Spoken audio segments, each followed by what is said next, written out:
Hello YouTubers, this is the noobifier. Today we got a 3-month-old recording from CitizenCon called Looking into 2020. My brain is still having difficulty with the timing of this release because it seems as if they were sitting on this information and only after the community had a little bit of a backlash does it get tossed out like a bone. That's probably not what it is, but that's what it appears to be. Regardless, this is fantastic. Here's what you need to know in 2 minutes and 56 seconds. Chris Roberts, Sean Tracy, Tony Z, and Todd Pappy. It doesn't matter when these guys get together, it's golden, enlightening, and fantastic. The show focused on 3.9 and beyond. Socks and server meshing are the plan with the current limitation of being in smaller separate servers.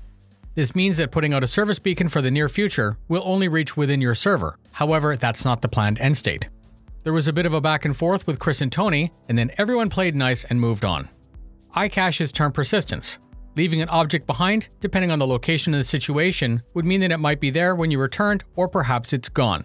This can be explained with regular player traffic, janitors, or if it's truly deserted and remote, perhaps the object is simply there months later, stored in entity data, ready to be streamed in. The idea of persistent outposts and homesteads mean that regardless if you're logged in or not, what you've built will be there for everyone to see. This wasn't a shock, but they confirmed it.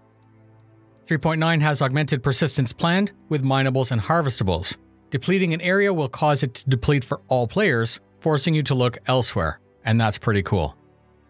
PYRO's coming, and the team is happy to reach the milestone that was only possible after socks.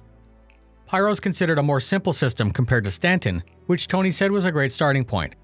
Stanton offered such diversity that the team fought the challenges and defined how things would be built in the future. Todd and Tony both said that they were happy and excited about the possible economic impact of having a new system through a jump point. PYRO is lawless, and Tony said that it would be a good incentive for us to team up when negotiating that area. Chris hinted that this area would be more dangerous, but have higher valued resources, and this was the point of risk-reward that he confirmed from day one. We should expect fuel and repair to be harder to find in PYRO, meaning that planning is more critical. This will also in the future give players more reason to offer these services such as fuel and repair, which is great. Prison was next on the list, and they confirmed that law would continue to be iterated upon for at least the next 4 quarters.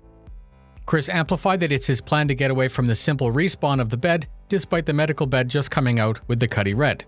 The lobby's being updated, and this was just covered on ISS last week. Tony mentioned that he wanted more functionality with the service beacons with an updated UI. Tony said that they were on the verge of overcoming the bottleneck backlog associated with the UI team. Lobby improvements are critical for Theaters of War, the updated leaderboard, teaming up, and other regular features.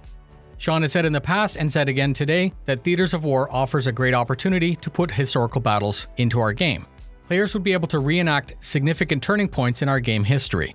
He mentioned that the game was planned to be about 30 minutes per session, broken down into phases, with very large distances requiring vehicles and ships without any cutscenes. Chris bulldozed Sean a little bit and confirmed that anything was possible for the scenarios because of the foundation that the game is built upon, which allows for massive scale and flexibility. And then Sean bulldozed Chris a little bit. And that's it. This is a community-supported channel that offers ad-free content. Please support if you like. Fly safe, and I'll see you in the verse.